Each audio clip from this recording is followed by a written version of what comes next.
Welcome to I Hate It Here, the podcast for HR and people professionals, making the hardest job in the world just a little bit easier. I'm Hebba Youssef. Most of the questions that people would ask if they knew there were no repercussions are questions that they can and absolutely 100% should be asking during the interview process. I've asked them and I've had to answer them as a recruiter too. But again, everything's a red flag if you go and people just want a job, right? So they just put on this show. Everyone's on this show and they don't ask what they really want to know. You don't tell them what they really should know. And a year later, we're trying to figure out in a 20-person meeting why our retention is where it is. Don't let your employee experience become background noise. Instead, transform it into the backbone of your organization with First Step, the world's first and only intelligent communication platform. Over 500 organizations around the world, including 40 of the Fortune 100, rely on First Step to build stronger, more productive workforces. Visit firstup.io to learn more. Welcome back to another episode of the I Hate It Here podcast. I'm really excited to get into today's topic. So let's kick it off. There's this phenomena that sometimes occurs at work where the role you were hired for sometimes isn't actually the role you end up doing. And I've had this personally happen to me before, and I work in HR. I probably should have known better, but you live and you learn. What's really causing the gap between how a job is presented and what the job actually is? Maybe we're all really good at lying, but I think there's more to it, and I really want to get into that today with my guest. Joining me today is Rhona Pierce to dig into what's Delulu and what's reality when it comes to recruiting. Rhona Pierce is a talent acquisition consultant and content creator for hiring teams looking to attract and retain qualified talent. 15 years ago, Rhona transitioned from being a software engineer to working in talent acquisition, and it was immediately clear to her that recruiting teams have a perception problem. Very few people understand how valuable talent acquisition teams are to the success of a business. Rhona's passionate about helping us fix that. She has a diverse background in recruiting, content creation, training, and consulting. She teaches talent acquisition practitioners and business leaders how to hire strategically and create memorable candidate experiences. And she was even recognized as LinkedIn's top voice in 2022 and has been featured on multiple podcasts and publications like this one today. Rhona, welcome. Yay, I'm so excited to be here. This is one of my favorite podcasts, and I'm like fangirling right now. I'm fangirling back. I'm like literally doing the fanning myself emotion, everyone who's listening and doesn't watch me do awkward things on video. I'm pumped to have you here. And truthfully, I say that for every single guest, but the reality is I just have a lot of cool friends. And I get to work with a lot of really interesting people. So I am pumped every time I get to have one of these conversations. I say the same thing. I also have a podcast and I say the same thing. It's like, oh, this is an amazing guest. I'm so pumped. But it really is. I guess I like your thing. We do have amazing, awesome friends. We have a lot of cool people trying to do a lot of really cool things in HR and fix it and make it better, which is why I get so excited for these conversations. I'm like, finally, I get to talk to somebody who gets it. So 2 podcasters get on a podcast. That's got to be like a riddle that somebody has, right? No, just me. That's hysterical. Okay, quick thing before we get into our questions. I have been asking every single guest this season, what's one thing a company could do that would make you want to quit? I've been thinking about this ever since we spoke about me coming on the podcast, and I've gone through all of the hypotheticals, like, okay, what would I do? And I kept coming back to a real life situation, the one and only time in my entire career where I've quit a job on the spot, no questions asked, didn't even think about it. And it was because of, it all boiled down to lack of respect and lack of support. As someone who's been in management for a while, the way my manager supports me and respects me is super important for me. To me, it's very important that they don't undermine me in front of my team. Of course, there are exceptions, right? If I'm physically abusing someone or emotionally or something like that, or if I'm doing something illegal, I would want them to call me out, but I've never done any of that at work and don't plan on starting. So in general, if my manager has feedback for me, I prefer it not to be yelled at me in front of my team. I too think I probably would have flipped a table and left. I flipped a table is my way of being like, I'm so angry at this situation. I gotta go.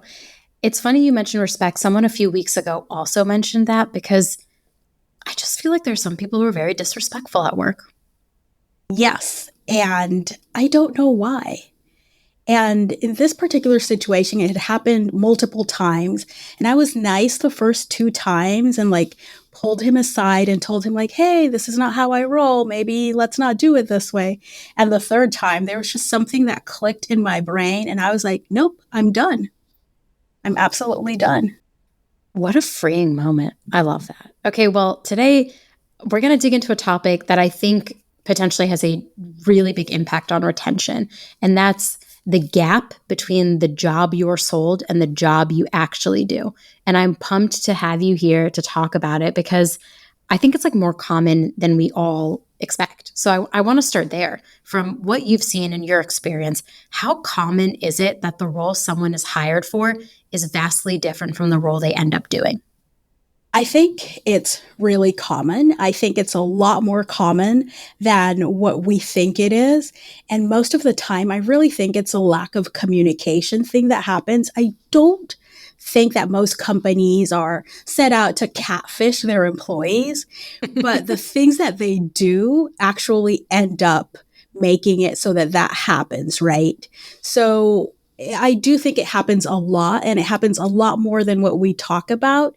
And it's because it's so common and it's happened to so many people that we just don't say anything about it.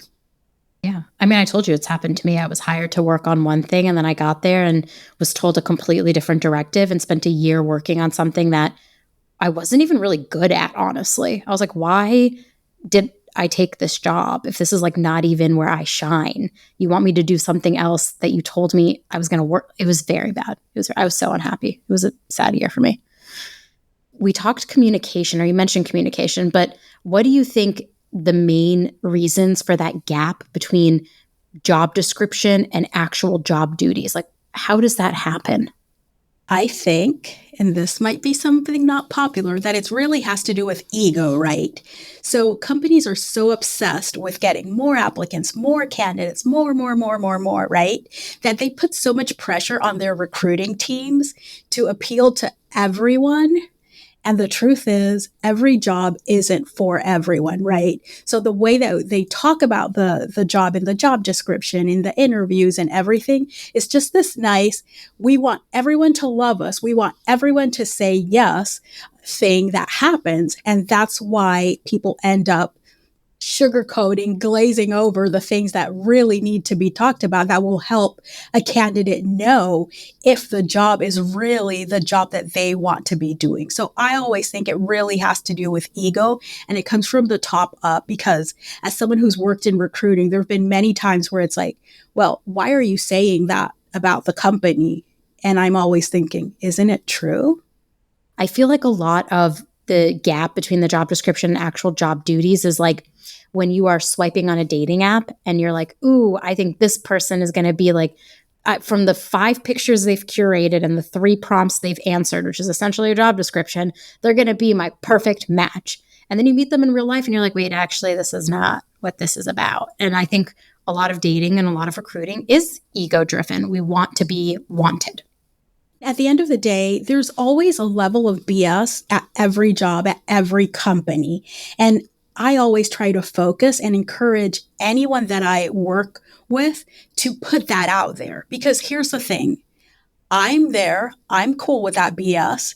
There are other people that are there that they're cool with that BS. So really what you have to do when you're looking for employees is make sure that they're cool with 3 things: the work that they're going to do, the leadership, and the BS that happens at the company.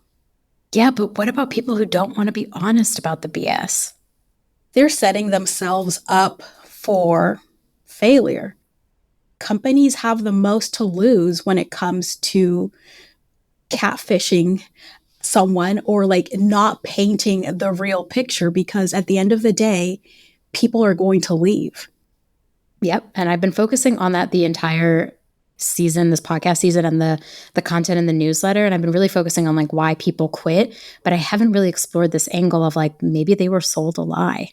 And like I think about the one time that like I fell for it. I knew I was going to quit within like 30 days. I was like, oh no, this is not what I signed up for. But I think it's interesting because I think there's like a lot of BS in recruiting where people are like, we have a great company, we have such a great company culture, everything here is great, and we all support each other so much, and no one yells at each other here. And then you get there and you're like, wait a minute, that was like a bull-faced lie. I don't necessarily blame recruiters 100%. I think it has a lot to do with this. Every company's been burned at some point by a bad hire. And we've all been in those meetings, I'm sure you have, where you're trying to talk and figure out what happened. It's never the company's fault. Like you sit in that meeting with 20 people, no one is there saying, oh, I forgot to mention this during the interview. I forgot to mention this. It's always the candidate. So you leave that meeting, unless you work with me, sorry, because I don't leave meetings this way, but you leave that meeting and the directive is, next time, we're going to interview more people. We're going to put them through a harder process. We're going to talk to more. And that's how you get into this. Let's all lie and sugarcoat because we have to talk to 20 people. We have to make sure that these 20 people all love us. And at the end of the day, we're going to have a debrief meeting where we're going to be choosing between 10 candidates that all love this job because we just told them exactly what they wanted to hear. I'm kind of one of those people who wants to hear what I don't want to hear, right? When people tell me exactly, when I feel like I'm being played, it makes my alarm bells go off. And I'm just like, it's so disingenuous and I can smell it now. Or I'm like, I'm being sold a lie. And I think candidates are picking up on it more than they ever have before, honestly. I think they're getting smarter. They're sharing more on TikTok. Like, TikTok's been great. I think a lot of people have been like, ooh, don't go work there, or here's how I was badly treated. And I think people just need to be real about the kind of environments that they're operating in. There's no shame to say like, hey, we don't have everything figured out here and we don't have the most skilled leaders and we're still building a lot of things. But if you are open to that, that's the kind of experience you're going to get here. And there's always someone who's open to it. So right now on Twitter, I think it was yesterday, I saw a post, and I'm actually going to pull it up because I want to quote it exactly, where there was a screenshot of a job description. And it was saying that they're looking for someone who's willing to live the ramen plus instant coffee lifestyle for a bit before we raise venture capital. They then followed up with saying, we promise we will have an amazing dinner after we raise our first round. I see that and I think, absolutely not. Hell no. Not for you. I don't want to work. Oh, because they also want you to have a PhD, by the way. I'm sorry about But the truth is, they will find someone. It's going viral. Everyone's talking about how that's a terrible thing, how, oh my gosh, I would never do this. At the end of the day, I know they will hire someone because to someone, that's going to sound like the dream job. Like, oh my gosh, I get to be their early stage before they raise money and I get to be the person that did all of this and changed all of this. Someone's going to read that and be like, amazing, I want to apply. So go ahead. I love it when companies put stuff like that in their job description because you want people like me to self-select out, not waste their time, your time, or anyone's time applying to that job because I know for a fact I don't want to live the ramen plus instant coffee lifestyle after paying for a PhD. Do you think that this gap between job description, what we're being sold, and the actual job that happens, do you think it's more prevalent in some industries over others? I think it's more prevalent in industries where it's hard to hire, where it's like very specialized roles or like very in demand roles, tech or like very specialized things. And it's kind of like what I was talking about before. They've been burned in the past by a bad hire. So they want to make sure that they appeal to the most amount of people. So they sugarcoat everything. They spend a ton of money on branding and stuff like that and making sure that they can appeal to everyone and attract everyone. And then that's how it goes wrong because they're like on their best behavior lying during interviews. or not sharing the full truth. People hate the word lie. I don't know why people hate the word lie. People are liars. That happens all the time. Just like try to not be a liar. Yeah. What? Sorry. I'm like, just don't lie. What a novel idea. I have this existential crisis at least like once a quarter. Hear me out. Recruiting is broken. I just feel like it is so broken. And I go on this like rabbit hole spiral where I'm like, it's broken because we can't write job descriptions, or it's broken because hiring managers don't know what they're doing. It's broken because the recruiters aren't given the support they're needed. Or it's like broken because the candidates can't seem to find the jobs that they are actually qualified for. And I like spiral and spiral and spiral. And I like blame everyone and then I blame no one. And I still come back to like, do you think recruiting is broken or not? I'm like genuinely curious. I go back and forth on this one. I do think Like my it's spiral. funny. The slogan, or I guess I don't know, the phrase that I say in my podcast is, this is a podcast for recruiters who are tired of hearing that hiring is broken and ready to do something about it. So yes, hiring is broken. It's broken because of we've broken it. Everyone involved in it, candidates, recruiters, executives, everyone involved in it, HR too, has made it so that it's broken. So yeah, hiring is broken. There's a ton of people trying to fix it, trying to do things differently. But yes, it's broken. I will say the one thing about trying to do differently, I will not be interviewed by AI. And I feel like everybody, when they're talking about the future of what work could look like in recruiting, everyone instantly jumps to AI. And I'm like completely going off books here, but like, what's your take on AI actually disrupting the recruiting process? The main reason for AI being invented was to take large groups of information and make it digestible for humans. So, interview notes, sourcing to I'm very careful about what I say about robots and reading resumes and things like that because of this whole ATS bot myth that's out there. But yeah, so I see AI being helpful in repetitive tasks and anything that has to do with analyzing data and things like that. At the end of the day, you want to hire humans to do the job of a human with other humans. You need a human to be able to identify if that's the right person or not.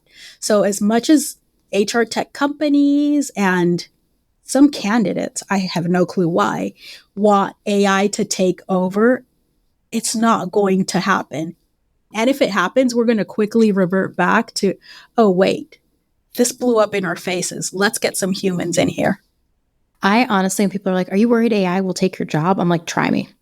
I would love to see AI try to do the jobs that I do. Like, damn, maybe that's okay. I'm going to be very honest. I'm not an ego person, so that sounded like very egotistical, but there's just so much nuance to working with people that I don't think AI could ever understand unless it's like sentient, which is like terrifying.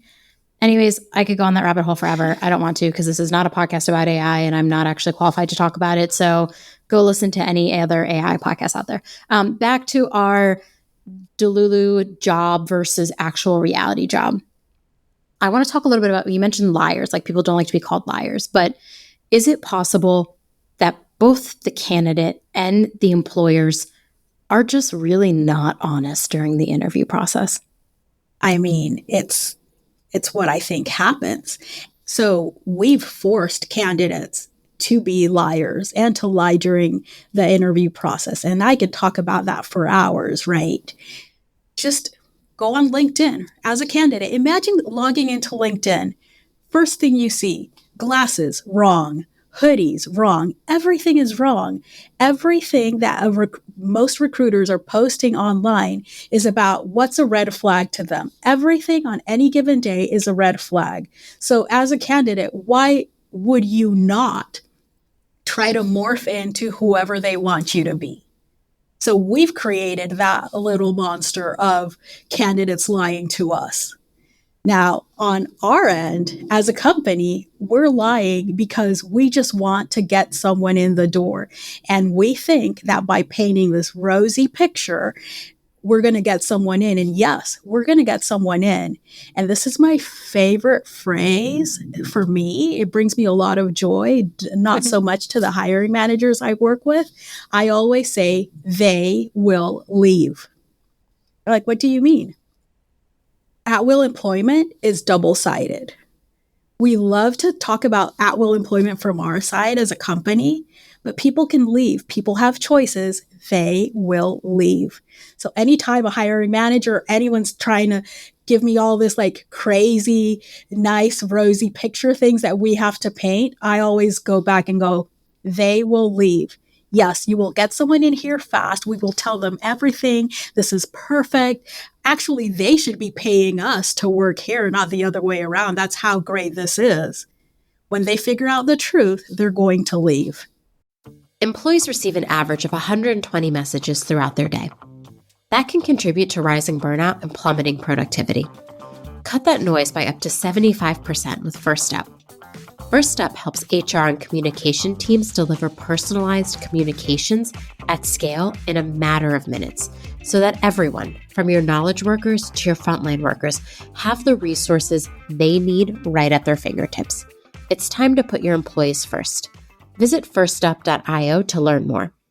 Once it snaps into place and once you realize like, oh, this is a lie, this is a myth, this is fabricated, the employee loses trust so fast. And nothing you do, literally nothing, will win them back. Because always in the back of their mind, they are going to remember, oh, I was told this was one thing when it was actually something else. It's also important to remember, and I always say this when I have this conversation, I don't think companies are purposefully lying. I don't think they're trying to like deceive people. They're just under pressure to get people in, and they're doing what they think they have to do. We've been taught in a wrong way that we have to appeal to everyone and that everyone has to love us. The truth is, during interviewing, you have to make sure that you are repelling more people than what you're attracting. You want people to say no. Yes, you want people to be like, oh, no, absolutely not. And here's the thing, when the vibes are good, candidates are going to idealize and like make this wow ideal in their head of this great situation. That's why you have to have everyone involved in the process, not trying to make people love them, but just presenting facts, right? Because the more they hear it, the more they hear different things. It's like, oh, wait, they said this, I understood this, but then this other person said this. So wait a minute, what is it? You want that to happen during the recruiting process. You want people to think like, wait, the vibes were so good that I was like not looking into things, but this is very important for me. Let me ask about this. And the more you say the truth about things, the more opportunities you have for them to find that like, oh, wait, and have that, oh, wait moment. You want them to have the oh, wait moment. That's such a good take. I'm going to make all my hiring managers listen to this episode. I'll be like, to graduate, you need to listen to this episode with me. Because it's so interesting. I feel like a lot of times I'm working with hiring managers like really want everyone to want the job. And I'm like, exactly like you, where when I go to do a job offer, I'll call the candidate and the first question I will ask before even I get to the offer, I say, hey, before we proceed further in this conversation, are there any questions you have for me? You've talked to now 5 different people. Is there anything missing that you need to know? Is there anything I can elaborate on? Any remaining questions? I always start the offer with that because if I've gone as far as to get ready and give you an offer, I want to make sure there are no questions that haven't been unanswered. And really, that's like my way to also understand, like, is this candidate fully bought in or not? Because I think a lot of retention problems start in the interview process. Yeah, I'm a very competitive person. I love to win. So when it comes to the offer, I want them to say yes. But I have to like always remind myself. I've even had Post-its on my screen that I read before getting on an offer call. It's like, this is someone's life. This isn't about me winning and checking the box that I got a hire. This is someone's life. It doesn't mean I go into the call and it's like, okay, so this company sucks, so and so this. Like, no, I don't recruit for companies that I think suck. So right there, like, I'll never be in that situation. But you want them to ask the questions just like you do. You want to make sure that they know what they're getting themselves into because this is someone's life. It's interesting this week. Yeah, I think it was earlier this week. I was doing research for a workshop that I'm working on, and I asked candidates, anonymous survey, if there was a question, if you knew for a fact that it's not going to impact your chances of getting hired, what questions would you ask during interviews? And I've read, yeah, it's so good.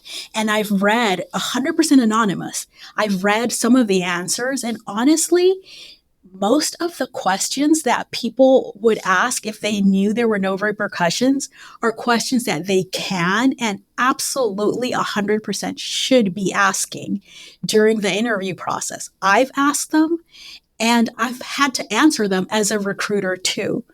But again, everything's a red flag if you go and people just want a job, right? So they just put on this show. Everyone's on this show and they don't ask what they really want to know. You don't tell them what they really should know. And a year later, we're trying to figure out in a 20-person meeting why our retention is where it is. I would love your take on this about like what's happening in the job market, because everyone I talk to is like, the job market's so bad. Every single like candidate is like, the job market is so bad. And so I feel so much empathy for people who are looking for a job right now because salaries are at a different spot.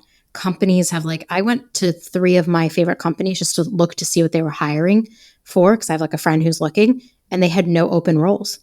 And I was like, wait a minute, these are like very successful companies, all 3 of them. And for a second, I was like, oh my God, like I hear from candidates all day long about how hard this market is.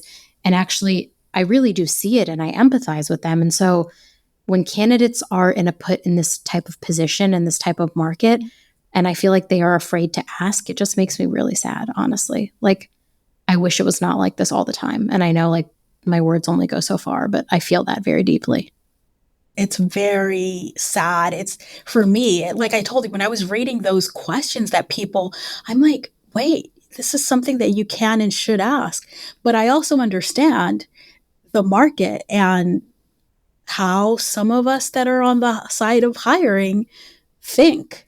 So I understand why they don't ask it. And this is a tough market and people have been unemployed for extended periods of time. And it comes to a point where they just want a job. So they're going to say the least that they can say so that they can get a job to pay for their bills.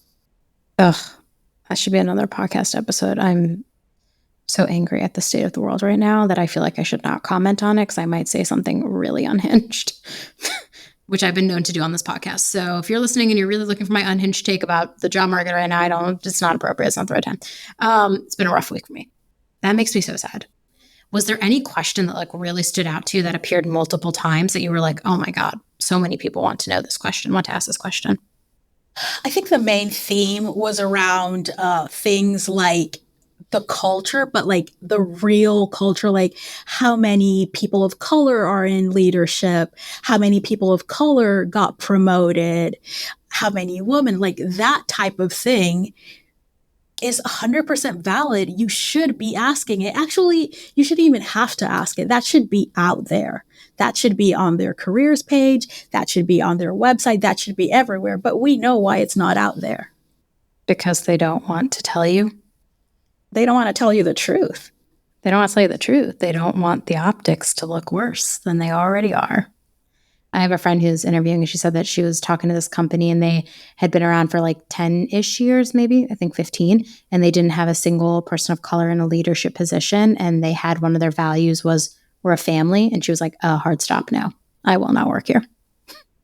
And I was like, oh, yeah. I mean, I have so many stories. I have the company that I left. They laid me off in like, let's say, I don't know. I don't want people to know exactly what company it is, but let's say it was 2018 that they laid me off. 2020, yeah. I was still on their website in a picture, the management team. I was still there. I'm like, guys, first of all, I was the first and only Black person ever in management there. 2 years later, why do you still, I don't work here. People would hit me up all the time. Yeah. I was like, take my photo off your website. They're like, oh, well, we haven't redone our website. Look, you have developers. Ew. Take my photo off your website. That's so icky. Don't do that. I bet you my face is on a website somewhere. I gotta go look for that. Actually, I can Google myself. Okay, we've talked.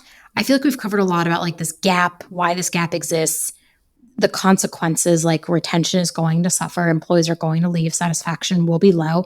I want to spend the end of the episode really talking about like strategies and solutions. Like, what strategies could candidates use to actually ensure that they understand the full scope of a job before accepting an offer?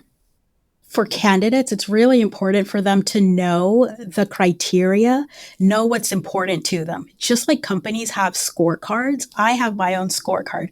I know what are the things that are important for me. And after every interview, I fill out my scorecard.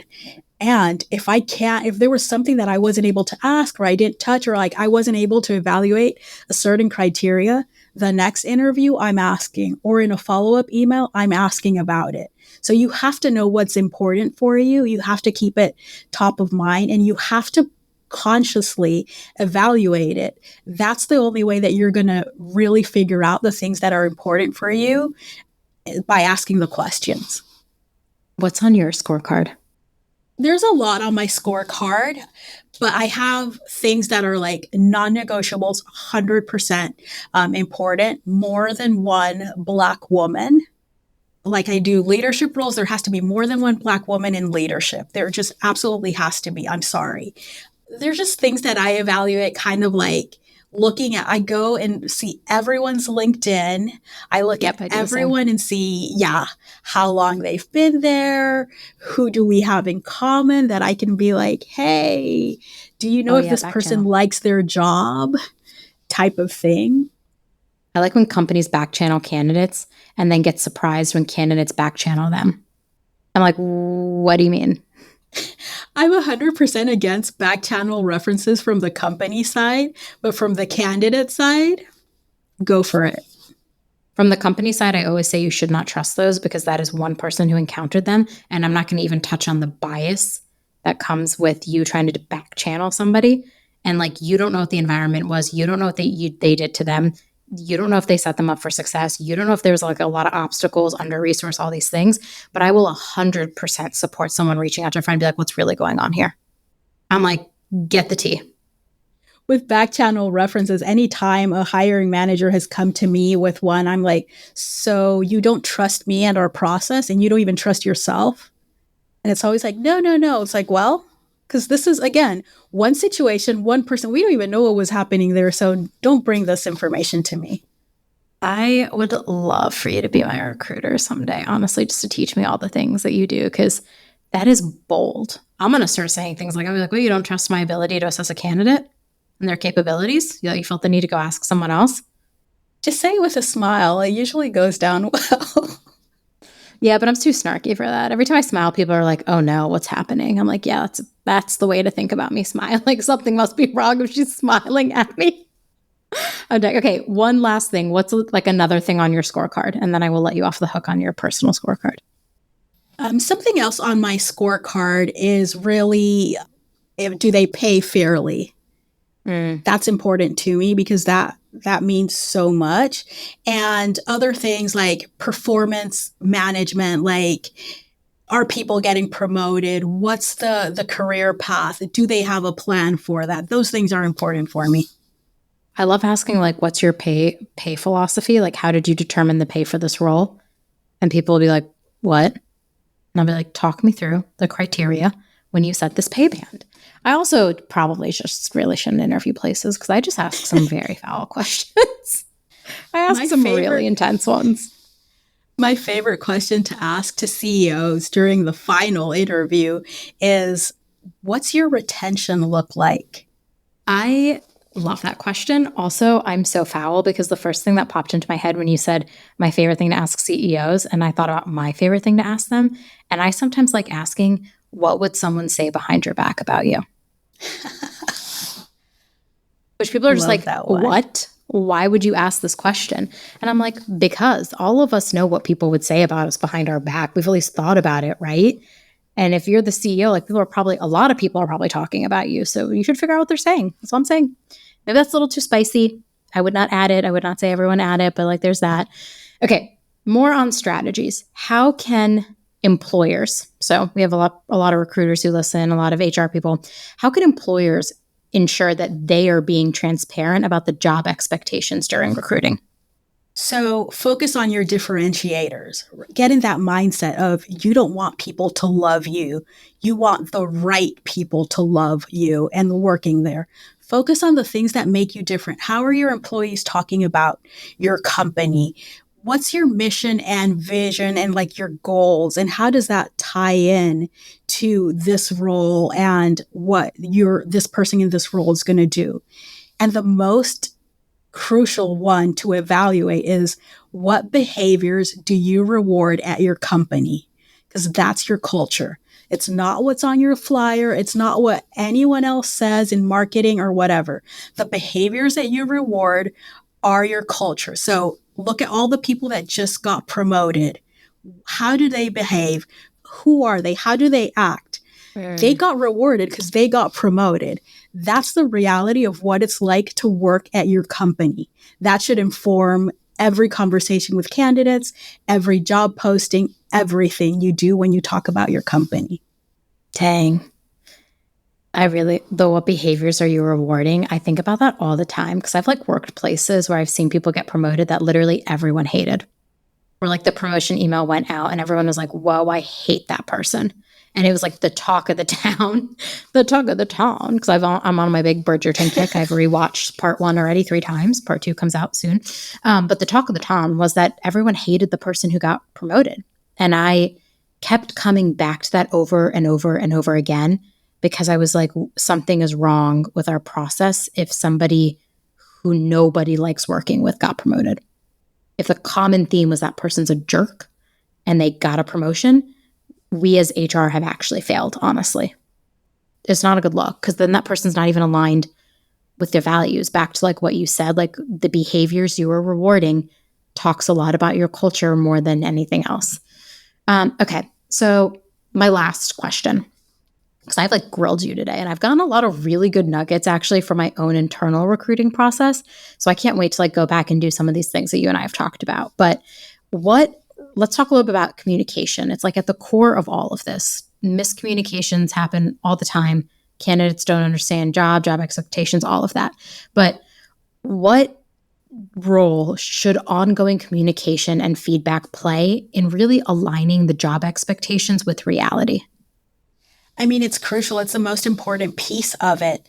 Like I was saying, candidates are going to, like, if the vibes are good, just like your hiring managers do, candidates are also going to idealize and be like, oh, this is great. The vibes are going well. So the more you repeat the thing. So again, remember, you're centered on your differentiators, the behaviors you're rewarding, right? That's what's informing every single thing that you're doing, all of your strategies. So repeating them. Every interviewer, it has to be aligned with this. Every interview has to have a piece of showcasing the things that make you different and not we're the best place to work award that you paid for. That's not a differentiator. Again, it's your behaviors. It's the way people talk about your company, your employees. It's really the reality of what's happening when you use that to inform everything you do and you repeat it over and over and over again, every touch point with the candidate. That's when at some point it's going to click and it's going to be the whole, oh, wait, let me call up the recruiter, because they usually have more confidence with calling up the recruiter and being like, hey, I just got off this interview and so said this. What does that mean? Because so said this. And then that's when your skills as a recruiter come in and you can bridge those gaps and again, explain and make it clear that no one's hiding, no one's hopefully, right? No one's lying, no one's saying things. It's just this is how it works here. These are the behaviors. This is our company. Take it or leave it type of thing. Yeah. I shouldn't say take it or leave it, but presenting facts. Oh, that's so good. I think the repetition is so important because that's like real. I say that for just like employee comms in general. You got to say things like 5 to 7 times. We have our company retreat on Monday. I'm going to send out something every single day until Monday because I'm going to say it 5 times. And I guarantee you someone's going to show up on Monday and be like, what are we doing today? And I'll be like, did I not say it enough? I said enough. Did I not say enough times? So there's that. And then the other piece I think about like expectations, especially in the recruiting process, is we're so bad at setting expectations, like in general, like what's expected of people. And you can even take a job description, drop it in ChatGPT and say, write me 30, 60, 90-day job expectations for this, and then get them back and read them. If you're a hiring manager, read it and be like, is this what the job actually is? Because if that's not what the job actually is, you need to change the JD. Like I love job descriptions that say in the first 90 days you're going to work on, or the first 30 days you're going to work on this. In the first 60 days we see you taking on this. In the first 90 days we see this happening. I'm like, that type of communication is like chef's kiss perfection to me. Because I'm like, then at least they're being honest in the job description. Then the candidate has the responsibility of reading it and actually trying to understand, like, is this actually what I'm working on in day 30, 60, 90? And the hiring manager and everyone on the interview panel should be able to answer that question. Yes, you will be working on that project. Here's how you will be working with me on it. And the last place I was working at, and this isn't something that I can take credit for, it was already in place by the amazing Tara Turk-Haynes, who was my manager there. The hiring managers, before even like the CEO had to approve offers and everything, in that form where they had to make a case for the CEO to approve that we be able to give out this offer, they had to write what were the goals and what they were expecting the person to accomplish in the 30, 60, 90 days. And when I had that offer conversation, or when I had like the whole like feeling them out to see where they are type of thing, I would say these things to the candidate. Yeah. And that would cause sometimes like, oh, wait, I didn't know that was part of it. Yeah, that's part of it. We also at Work Week now we have like a 3-page hiring kickoff form because we were like hiring so much, and the hiring managers were like, everything you need to know is in the JD. And I was like, wrong. You now need to answer this. And so it's like a 3-page document that takes them anywhere from 30 to 40 minutes. And then after they fill it out, they still have to meet with us for 15 minutes as we go through every single question so I can ask. And I will just say, the more preparation you can do before a hiring manager even talks to anyone, the better set up you are to have a successful outcome. And a successful outcome to me is that you hire somebody and they end up staying. Because I have hired people that in the hiring thing, like I've given the offer and been like, that person's not going to stay here a year. And I've been right. I'm like 10 for 10. Call me up. Can I play the lotto? Can I win us all millions? Like at this point, I can like predict it, because when you do not set someone up correctly, they are not going to stay no matter what you do. Hurdles, mountains you climb, praise you give them. It does not right the wrong that you did in the very beginning where you hired them for something that they're not actually doing day to day. And I think the flip side is sometimes I'm like really negative. The flip side is it can be good too. Like maybe you hire someone and they're actually more skilled to do something else, and you can like move them to that in the org. That I think though is the exception. It's very rarely the rule. Yeah, you really have to plan. And this is why it's my big thing with any recruiter who says that, oh, retention isn't our thing. That's a HR and hiring manager thing. It's like, no, absolutely not. You are a big part of retention. Any team that I've ever led, retention is something that we look at. It's a KPI of ours in talent acquisition. Retention, we are responsible for it, because like you said, I have that thing where it's like, I don't think this person's going to stick around. I don't give offers. I like fight it as much as I can. Like I have to be forced to do an offer if I think that the person isn't sticking around. And I'm always right. 10 for 10, you can play the lotto with me. Maybe we can win it and we can just retire. It could be so fun. I don't know. Anyone know the lotto people? Can you all call us? Just kidding. It's literally not how it works. I'm such a dork today. I feel like this episode is just going to be truly a treat for everyone to listen to. Okay. With that, we've sadly come to the end of our time together. I have loved this conversation so much. I'm honored you gave me time out of your day, and I just love everything you're doing. So for people who are listening, who are getting to know you, what's the best way to get in touch with you, learn more from you, all the things? Thank you so much for having me. I really enjoyed this. I am always on LinkedIn, Rhona Barnett Pierce.